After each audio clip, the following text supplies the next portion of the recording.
गीता अवलोकन की बात करते हैं। आज सूत्र 3 को लेंगे, लेकिन उसके पहले एक छोटा सा इंट्रोडक्शन ज़रूरी है जो हम लोगों ने शायद नहीं लिया था। गीता इस संसार में सबसे ज़्यादा पढ़े जाने वाला ग्रंथ है, परंतु इसके विपरीत भी एक बात है कि इस संसार में सबसे ज़्यादा ना समझने वाला ग्रंथ भी गीता ही है। गीता पर हजारों टीकाएं लिखी गई हैं, क्योंकि संभव है गीता पर हजारों टीकाएं लिखना। उसका कारण है कि गीता नहीं समझी जा सकी है, क्योंकि गीता बहुआयामी है, मल्टी डायमेंशनल है। गीता में सभी समावित है। गीता को समझने के लिए कम से कम अर्जुन होना होगा, यानी आत्मवान होना होगा। गीता को शब्दों से नहीं समझा जा सकता है, गीता को बुद्धि या तर्क से नहीं समझा जा सकता है, चिंतन और मनन से भी नहीं समझा जा सकता है। गीता को समझने के लिए कम से कम आपको आत्मवान होना होगा। जिसको आत्म तत्व का परिचय है वही गीता को समझ पाएगा। आत्म तत्व का परिचय होने का क्या अर्थ हुआ? जिसकी चेतना विकसित है। तो पहले चेतना को जानना होगा। चेतना मूलतः 3 घटक भागों का जोड़ है। यह 3 तत्व हैं: अवचेतन मन, सबकॉन्शियस माइंड, सचेतन मन, बिन कॉन्शियस माइंड, और अतिचेतन मन, सुपर कॉन्शियस माइंड। अवचेतन मन जो है वो प्रकृति की देन है। आप अवचेतन मन लेकर ही जीवन लेते रहें। सचेतन मन जो है वो चेतना पुरुषार्थ से बनता है, यानी आपको अर्जित करना होता है, तब आप सचेतन मन के अवस्था में रहते हैं। और अतिचेतन मन प्रकृति और चेतना का अतिक्रमण है। चेतना के समग्र आयामों को अनुभव करने के लिए आत्म तत्व के साधकों को मेरी किताब है रिविलेशन ऑफ कॉन्शियसनेस, उसको पढ़नी चाहिए। उसमें चेतना से संबंधित पूरी बात है। पूरी गीता इन तीनों घटक भागों का जोड़ है। पूरी गीता इन तीनों अवस्थाओं का विस्तृत सार है। जैसे दुर्योधन है अवचेतन मन, सबकॉन्शियस माइंड, अर्जुन है सचेतन मन, कॉन्शियस माइंड, और कृष्ण है अतिचेतन मन, सुपर कॉन्शियस माइंड। अगर हम लोग गीता को इस ढंग से देखेंगे तो ही गीता पूरी समझ में आएगी। आज गीता के तीसरे सूत्र को लेते हैं। इस तीसरे सूत्र में दुर्योधन द्रोणाचार्य के पास जाकर यह कहता है कि हे आचार्य, आपके बुद्धिमान शिष्य द्रौपद पुत्र द्वारा व्यूह रचना से खड़ी इस विशाल सेना को देखिए।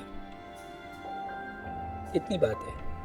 अब इस बात से हमें क्या सीखना है, हमें क्या समझना है?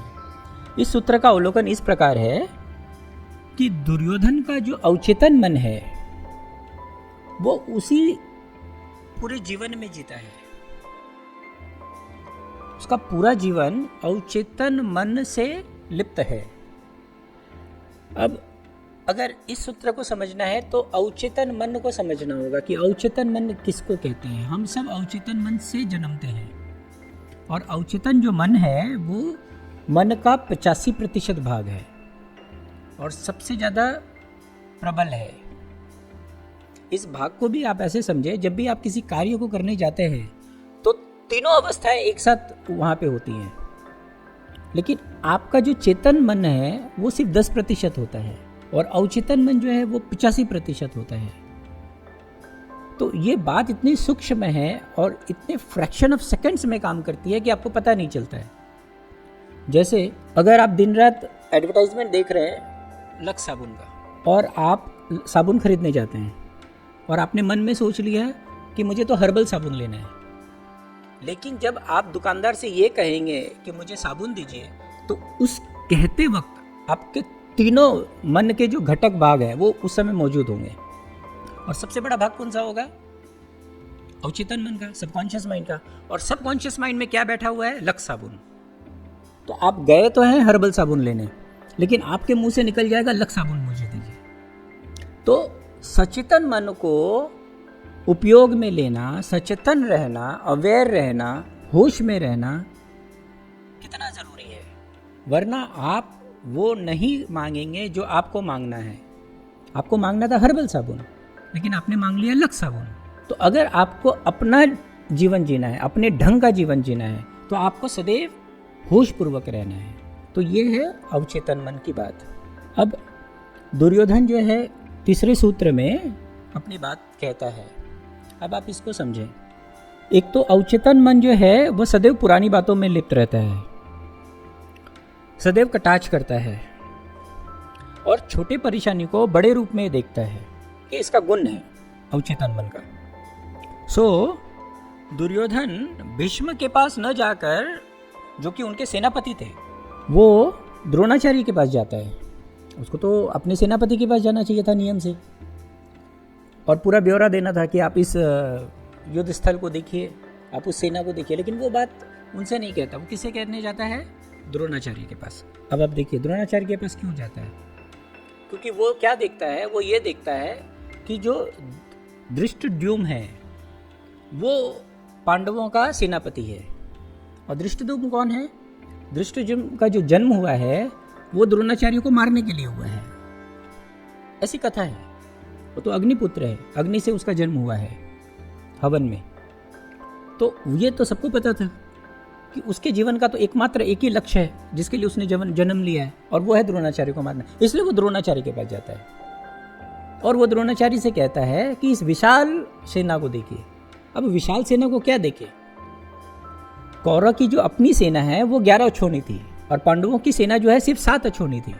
तो उस अगर दृष्टि से भी देखे तो उसकी अपनी सेना तो बहुत बड़ी थी, लेकिन वो जाके कहता है कि उस विशाल सेना को देखिए। तो ये अवचेतन मन का लक्षण है। इसे हमें भी समझना चाहिए कि हमारे जीवन में भी हम क्या होता है, जब परेशानी आती है तो हम ठीक ठीक उसका आकलन नहीं करते। उसका क्या कारण है? उसका कारण यह है कि हम अवचेतन मन से लिप्त रहते हैं। हम छोटे परेशानियों को बड़े रूप में देखते हैं। इस सूत्र में अवचेतन मन के सारे लक्षण दुर्योधन में दिखाई देते हैं, जैसे दमित भावनाएं और इच्छाएं, स्वचलित कौशल और प्रतिक्रियाएं, छिपा हुआ भय और अचेतन धारणाएं। आत्म तत्व के साधकों को इन तीनों तरह के मन को ठीक ठीक समझना चाहिए और ध्यान रखना चाहिए कि वो सदैव सचेत रहें। इनके अवलोकन से ही आप आत्म तत्व को उपलब्ध होंगे। यही इस सूत्र का गीता अवलोकन है।